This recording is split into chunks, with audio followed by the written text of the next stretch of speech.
2023 ఫిబ్రవరిలో టర్కీలో ఒక భయంకరమైన భూకంపం వచ్చింది. అప్పుడు టర్కీని అందరికంటే ముందు ఆదుకుంది ఎవరో తెలుసా? భారతదేశం. అయితే భారత్లో ఉన్న ఎన్డీఆర్ఎఫ్ బృందాలను టర్కీకి పంపించి మరి టర్కీని ఆదుకుంది భారతదేశం. అయితే అదే భారతదేశం పైన ఇప్పుడు టర్కీ విషం చిమ్ముతుంది. ఏదేమైనా కూడా ఎప్పుడు కూడా మేము పాకిస్తాన్కి అండగా ఉంటామంటూ కూడా టర్కీకి సంబంధించిన ప్రైమ్ మినిస్టర్ కూడా స్టేట్మెంట్స్ ఇవ్వడమే కాకుండా పాకిస్తాన్కి వచ్చి పాకిస్తాన్కి టర్కీ సైన్యాన్ని కూడా పంపించింది టర్కీ. అయితే ఈ నేపథ్యంలో సాయం చేసిన భారతదేశాన్ని కూడా వెన్నుపోటు పొడచడమే కాకుండా భారతదేశానికి అగెయిన్స్ట్గా టర్కీ సైన్యాన్ని పంపించింది అక్కడి ప్రభుత్వం. అయితే ప్రజెంట్ బిగ్ టీవీ స్క్రీన్ పైన మీరు పాకిస్తాన్ ప్రైమ్ మినిస్టర్ అదేవిధంగా టర్కీ ప్రైమ్ మినిస్టర్కి సంబంధించిన విజువల్స్ కూడా చూస్తున్నారు.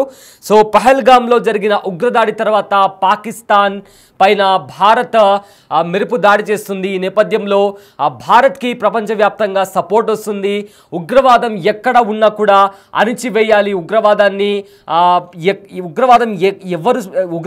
ఎవరు సపోర్ట్ చేసినా కూడా కంప్లీట్గా వాళ్ళని కూడా డిస్ట్రాయ్ చేయాలి అన్నట్టుగా ప్రపంచ దేశాలు భారత్కి సపోర్ట్ ఇస్తుంటే టర్కీ మాత్రం పాకిస్తాన్కి సపోర్ట్ చేస్తూ మేము చివరి దాకా కూడా పాకిస్తాన్తోనే ఉంటాము, కష్టమో నష్టమో పాకిస్తాన్తోనే స్నేహం మాకు ముఖ్యమంటూ కూడా టర్కీ ప్రైమ్ మినిస్టర్ కూడా చెప్పడమే కాకుండా మొన్న రీసెంట్గా భారత్ ఇంకా పాకిస్తాన్ మధ్య నెలకొన్న టెన్షన్ వాతావరణంలో టర్కీ సైన్యాన్ని అక్కడి ప్రభుత్వం పాకిస్తాన్కి పంపించింది.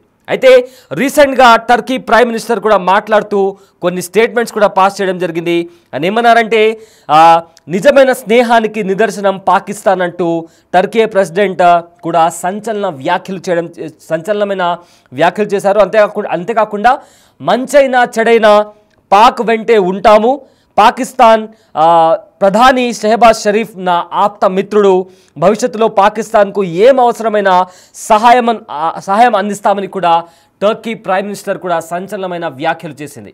అయితే ఇందాక నేను చెప్పినట్లు 2023 ఫిబ్రవరిలో టర్కీలో ఒక భయంకరమైన భూకంపం సంభవించింది. చాలామంది ప్రాణాలు కోల్పోయారు. ఈ నేపథ్యంలో టర్కీ అస్తవ్యస్తమైపోయింది. అప్పుడు ప్రపంచ అందరికంటే ముందుండి టర్కీకి సహాయం అందించింది భారతదేశం. ఇక్కడున్న ఎన్డీఆర్ఎఫ్ బృందాన్ని పంపించింది. అదేవిధంగా చాలా అంటే స్టేజ్ బై స్టేజ్ ఇక్కడున్న ఫస్ట్ ఎయిడ్ కావచ్చు, ఫుడ్ కావచ్చు, ఇతర సామాగ్రిని కావచ్చు టర్కీకి అందించింది భారతదేశం. అంతేకాకుండా ఎన్డీఆర్ఎఫ్ బృందం, నేషనల్ డిజాస్టర్ రెస్పాన్స్ ఫోర్స్, వీళ్ళందరూ భారత్లో ఏదైనా నేషనల్ డిజాస్టర్ జరిగితే వెంటనే వీళ్ళు అలర్ట్ అయ్యి ప్రజలను రక్షిస్తుంటారు, సురక్షితమైన ప్రాంతాలకు ప్రజలను తరలిస్తుంటారు. అలాంటి టీంని భారత్ టర్కీకి పంపించింది. టర్కీ బాగు కోసం, టర్కీ శ్రేయస్సు కోసం, టర్కీ ప్రజల బాగు కోసం ఎన్డీఆర్ఎఫ్ బృందాన్ని భారత్ టర్కీకి పంపించింది. కానీ పాకిస్తాన్ మాత్రం అదిగో హెల్ప్ చేస్తాం, ఇదిగో సహాయం చేస్తున్నాం, ఇదిగో మేము ఫస్ట్ ఎయిడ్ పంపిస్తున్నామని చెప్పిందే తప్ప ఎలాంటి సహాయం కూడా పాకిస్తాన్కి కావాల్సిన టైంలో అందలేదు. కానీ ఇప్పుడు అదే టర్కీ పాకిస్తాన్ మేరా దోస్త్ అంటుంది. చివరికి వరకు కూడా పాకిస్తాన్ వెంటే ఉంటాము, పాకిస్తాన్ ప్రైమ్ మినిస్టర్ షెహబాజ్ షరీఫ్ నాకు ఆప్తుడు, నా మిత్రుడు అంటూ కూడా Turkey prime minister Shehbaz Sharif గురించి చాలా గొప్పగా మాట్లాడుతూ ఏకంగా తమకు సహాయం చేసిన భారత్ పైనే విషం చెందుతోంది. అయితే పహల్గామ్లో ఉగ్రదాడి జరిగిన తర్వాత కరాచీ పోర్ట్లో టర్కీకి సంబంధించిన ఒక యుద్ధ నౌక కూడా వచ్చింది. ఆ యుద్ధ నౌక సబ్మరైన్స్ని, జలంతర్గాములు ఏవైతే ఉంటాయో వాటిని డిస్ట్రాయ్ చేయగలిగే శక్తి సామర్థ్యాలు ఆ యుద్ధ నౌకకు ఉంది. అయితే అప్పట్లో అది టర్కీకి సంబంధించిన యుద్ధ నౌక పాకిస్తాన్ పోర్ట్లో, కరాచీ పోర్ట్లో కనిపించినప్పుడు ఫ్యూయల్ కోసం వచ్చింది, లేదా ఆ పని కోసం వచ్చింది, ఏదో వేరే చోటుకి వెళ్తూ ఫ్యూయల్ నింపుకోవడానికి కరాచీకి వచ్చిందని చెప్పి ఫేక్ న్యూస్ స్ప్రెడ్ చేశారు తప్ప ఆ టర్కీ నుంచి వచ్చిన యుద్ధ నౌక పాకిస్తాన్కి సహాయం చేయడానికి వచ్చిందని కూడా అంతర్జాతీయంగా కూడా ఎన్నో కథనాలు బయటకు వచ్చాయి. అంతేకాకుండా రీసెంట్గా జరిగిన ఏవైతే పాకిస్తాన్ ఇంకా భారత్ మధ్య నెలకొన్న ఉద్రిక్త పరిస్థితుల కారణంగా కూడా పాకిస్తాన్కి హెల్ప్ చేయడానికి పాకిస్తాన్లో టర్కీ సేన కూడా వచ్చి డిప్లాయ్ అయిందని కూడా ఇప్పటికే మనకు వస్తున్న సమాచారం. అయితే దానికి సంబంధించిన విజువల్స్ కూడా మీరు బిగ్ టీవీ స్క్రీన్ పైన చూస్తున్నారు. సో డిప్లొమాటికల్లీ టర్కీ ఇంకా పాకిస్తాన్ ఎప్పటి నుంచో స్నేహితులుగా ఉన్నారు. అయినప్పటికీ కూడా అలాంటివన్నీ ఆలోచించకుండా భారత్ టర్కీ కష్ట సమయాల్లో ఉన్నప్పుడు టర్కీని పాకిస్తాన్ కన్నా భారతే ఎక్కువగా ఆదుకుంది. కానీ టర్కీ మాత్రం ఇవాళ భారత్ పైన విషం చిమ్ముతుంది. వాళ్ళకి సంబంధించిన డ్రోన్స్ కావచ్చు, టర్కీ డ్రోన్స్, టర్కీ మిసైల్స్ కావచ్చు, టర్కీకి సంబంధించిన సేనాని కూడా పాకిస్తాన్కి పంపించింది టర్కీ ప్రభుత్వం. అయితే రీసెంట్గా తమ ఆర్మీ సిబ్బందిని పంపించింది టర్కీ అంటూ కూడా సంచలనమైన విషయాలు బయటకు వస్తున్నాయి. అయితే ఆపరేషన్ సింధూర్లో ఏదైతే భారత త్రివిధ దళాలు పాకిస్తాన్ మీద దాడి చేసినప్పుడు పాకిస్తాన్ ఎయిర్ బేస్ కావచ్చు లేదా ఇతర ముఖ్యమైన ప్రదేశాల్లో భారత త్రివిధ దళాలు అటాక్ చేసినప్పుడు అందులో పాకిస్తాన్కి సంబంధించిన కొంతమంది సైనికులు కూడా చనిపోవడం జరిగింది. అయితే అందులో టర్కీకి సంబంధించిన 2 సైనికులు కూడా చనిపోయినట్టు ఇప్పటికే వార్తలు బయటకు వస్తున్నాయి. అదే కాకుండా రీసెంట్గా పాక్ ప్రయోగించిన డ్రోన్లో కూడా మొత్తం చాలా వరకు కూడా టర్కీవే ఉన్నట్టు కూడా ఇప్పటికే నిర్ధారణలో అంటే ఇప్పటికే వచ్చిన రిపోర్ట్స్లో కూడా బయటపడింది. దాదాపు 400 డ్రోన్లను భారత్ కూల్చివేసింది. రాత్రిపూట వాళ్ళు చేసిన ఎయిర్ స్ట్రైక్స్లో 400 డ్రోన్లను గాల్లో ఉన్నప్పుడే భారత్ వాటిని ఇంటర్సెప్ట్ చేసి కూల్చేసింది. అయితే అందులో చాలా వరకు కూడా పాకిస్తాన్ డ్రోన్స్ కంటే కూడా టర్కీ డ్రోన్స్ ఎక్కువగా ఉన్నాయి. చైనావి కూడా తక్కువ ఉన్నాయి, కానీ ఎక్కువ మొత్తంలో కూడా టర్కీ డ్రోన్సే అందులో ఉండడం అనేది ఇప్పుడు ప్రాధాన్యత సంతరించుకుంది. అంతేకాకుండా ఇటీవల పాక్ ఉగ్రవాదులను హతం చేసినప్పుడు కూడా పాక్ ఉగ్రవాదుల పైన భారత్ దాడి చేసినప్పుడు కూడా ప్రపంచ దేశాలన్నీ కూడా ఇంక్లూడింగ్ చైనా కూడా పాకిస్తాన్లో ఉన్న ఉగ్రవాదులు కూడా ఎవ్వరు ఉండకూడదు, ఉగ్రవాదం ఎక్కడున్నా అది నష్టమే అంటూ కూడా ప్రపంచ దేశాలన్నీ ఖండించాయి. చైనా కూడా పాకిస్తాన్ని సపోర్ట్ చేసే చైనా కూడా న్యూట్రల్గా ఉన్నప్పటికీ కూడా ఖండించింది. కానీ టర్కీ మాత్రం ఒక్క మాట మాట్లాడకపోగా చివరి వరకు కూడా కష్టమో నష్టమో మేము పాకిస్తాన్తోనే ఉంటామని చెప్పి కూడా ఆ దేశ ప్రధాని టర్కీ ప్రధాని కూడా బహిర్గంగా ఓపెన్గా ఆయన స్టేట్మెంట్ ఇవ్వడం జరిగింది. And also Pakistan prime minister Shehbaz Sharif నాకు ఆప్తుడు, ఎల్లప్పుడూ కూడా ఏ అవసరం వచ్చినా ఎలాంటి కష్టకాలంలో ఉన్నా మేము పాకిస్తాన్ వెంటే ఉంటాము అంటూ కూడా టర్కీ చెప్పడం ఇప్పుడు తీవ్ర చర్చానీయాంశంగా మారింది. అయితే ఇప్పుడు ఏకంగా తమ ఆర్మీని పంపించింది. దానికి ప్రూఫ్ ప్రజెంట్ పాకిస్తాన్లో చనిపోయిన వారిలో 2 టర్కీకి సంబంధించిన సోల్జర్స్ కూడా ఉన్నారు. అయితే టర్కీ తీరుపై ఇప్పటికే ఇండియాలో తీవ్ర ఆగ్రహం ఉంది. ఎందుకంటే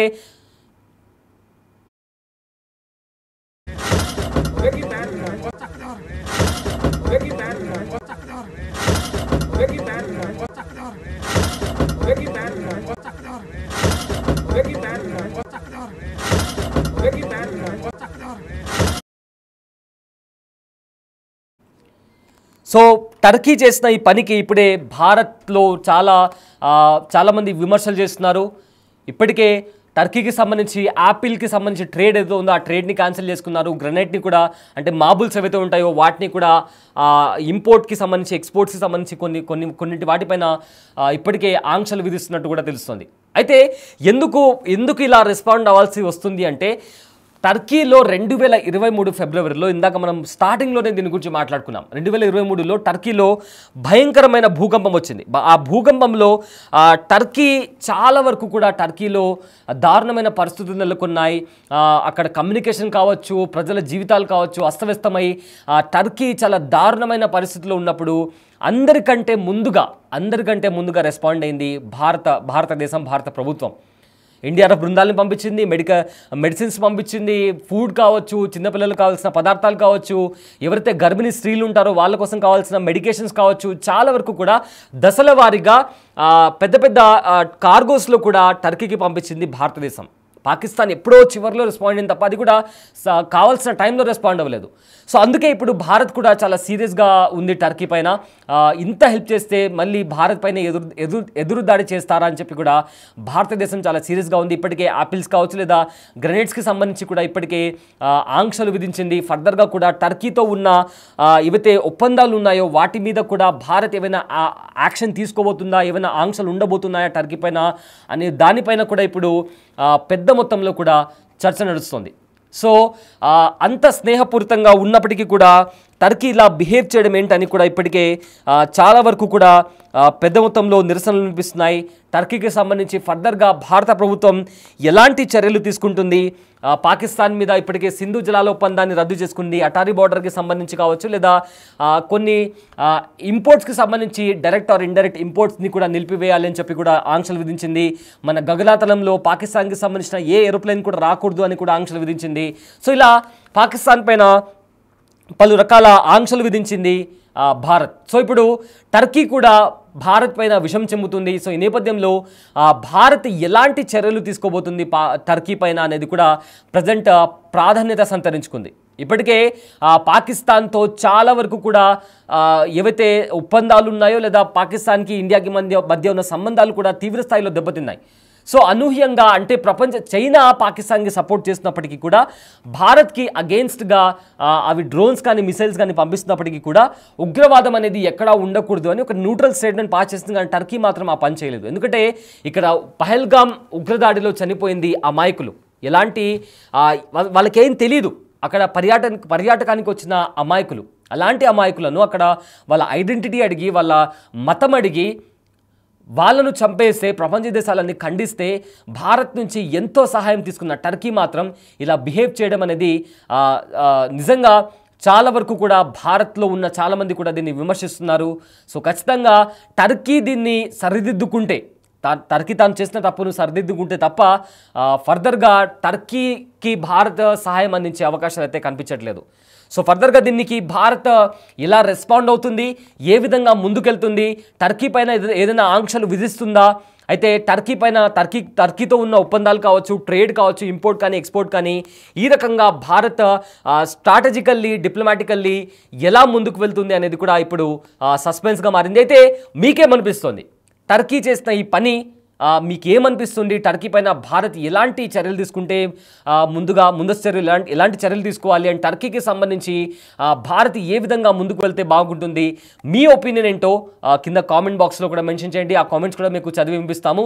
సో మొత్తం మీద ప్రజెంట్ అయితే పాకిస్తాన్తో టర్కీ చేతులు కలిపి భారత్ పైన సహాయం చేసిన భారత్ పైన, కష్టాల్లో టర్కీ ఉన్నప్పుడు మొదట ఆదుకున్న భారత్ పైనే టర్కీ విషం చెందుతుంది. దీనికి సంబంధించి ఇప్పటికే యాపిల్స్కి సంబంధించి, గ్రైండ్కి సంబంధించి కూడా కొన్ని ఆంక్షలు విధిస్తోంది. సో ఫర్దర్గా టర్కీ ఇంకా భారత్ మధ్య ఉన్న సంబంధాలు ఏ విధంగా ఇది ఏ రకంగా ముందుకు వెళ్తుందనే దానికి సంబంధించి కూడా చాలా ఆసక్తికరంగా మారబోతుంది.